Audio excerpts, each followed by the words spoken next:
যার কারণে আজ আমি পরিবারের কাছে দোষী, আর সেই মানুষটাই অন্যের বুকে মহা খুশি।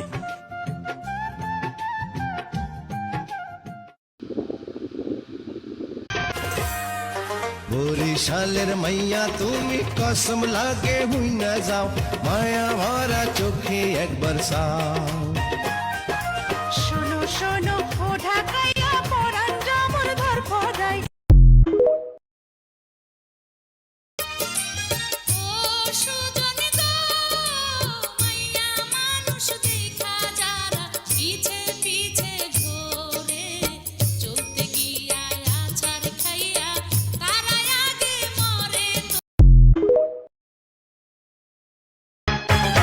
কুটনি ননদিনী করস খালি কুটনামি, কুটনামির ভূত ছাড়ামু বাংলার বউ আমি।